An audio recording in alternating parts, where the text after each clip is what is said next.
महात्मा बुद्ध प्रवचन सभा में आकर मौन बैठ गए।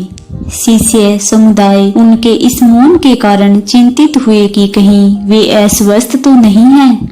आखिर एक शिष्य ने पूछ ही लिया, भंते, आज आप इस तरह मौन क्यों हैं? वे नहीं बोले तो दूसरे शिष्य ने फिर पूछा, गुरुदेव, आप स्वस्थ तो हैं? बुद्ध फिर भी मौन ही बैठे रहे। इतने में बाहर से एक व्यक्ति ने जोर से पूछा, आज आपने मुझे धर्म सभा में आने की अनुमति क्यों नहीं दी बुद्ध? बुद्ध ने कोई उत्तर नहीं दिया और आंखें बंद कर ध्यानमग्न हो गई। वह बाहर खड़ा व्यक्ति और जोर से बोला, मुझे धर्म सभा में क्यों नहीं आने दिया जा रहा है? धर्म सभा में बैठे बुद्ध के शिष्यों में से एक ने उसका समर्थन करते हुए कहा, भंते, उसे धर्म सभा में आने की अनुमति प्रदान कीजिए।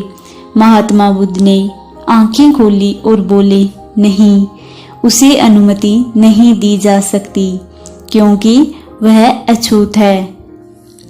अछूत? मगर क्यों?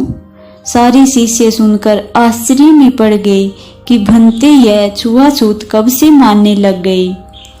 महात्मा बुद्ध ने शिष्य समुदाय के मन के भावों को ताड़ते हुए कहा, हाँ, वह अछूत है। वह आज अपनी पत्नी से लड़कर आया है। क्रोध से जीवन की शांति भंग होती है। क्रोधी व्यक्ति मानसिक हिंसा करता है। इस क्रोध के कारण ही शारीरिक हिंसा होती है। क्रोध करने वाला अछूत होता है क्योंकि उसकी विचार तरंगे दूसरों को भी प्रभावित करती है। उसे आज धर्म सभा से बाहर ही रहना चाहिए। उसे वहां खड़े रहकर पश्चाताप की अग्नि में तप कर शुद्ध होना चाहिए। शिष्यगण समझ गए कि अस्पृश्यता क्या है और अछूत कौन है। उस व्यक्ति को भी बहुत पश्चाताप हुआ। उसने कभी भी क्रोध न करने का प्रण लिया।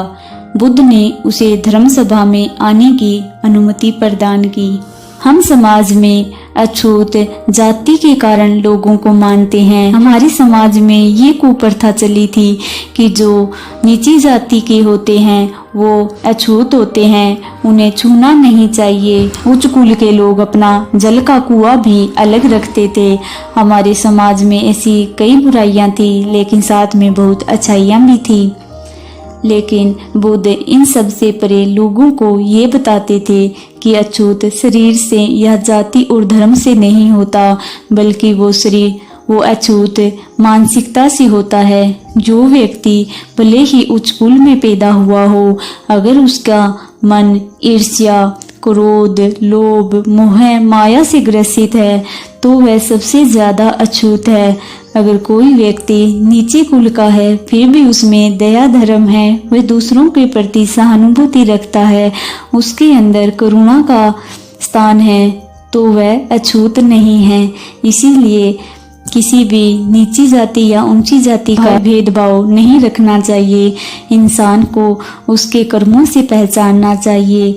यदि ब्राह्मण होकर भी, उच्च कुल का होकर भी वो मानसिकता से छोटा है तो वह अछूत है। यदि नीची जाति का व्यक्ति भी बहुत बड़े विचार रखता है और हमेशा अच्छे कार्य करता है तो वह अछूत नहीं है और बहुत ही महान है। इसीलिए फ्रेंड्स, हमारे भगवान बुद्ध हमेशा ही हमें ऐसी ही अच्छी अच्छी और शिक्षाप्रद बातें सिखाते थे।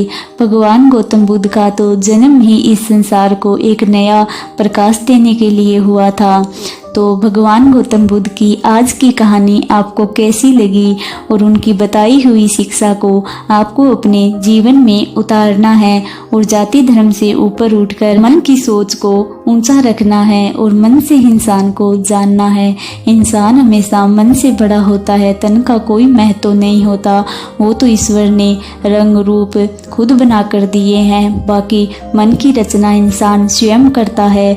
वो चाहे तो कुछ भी कर सकता सकता है। मन की खूबसूरती सबसे बड़ी होती है। तन की खूबसूरती तो कुछ ही सालों में ढल जाती है, लेकिन मन की खूबसूरती उम्र बढ़ने के साथ साथ और भी बढ़ती जाती है। इसीलिए इस दुनिया में इंसानों को समझना है तो उनकी मन की खूबसूरती से समझो, न कि बाहरी खूबसूरती से। तो अगर आपको आज की वीडियो पसंद आई है तो चैनल को सब्सक्राइब करें और वीडियो को लाइक करना ना भूलें। धन्यवाद।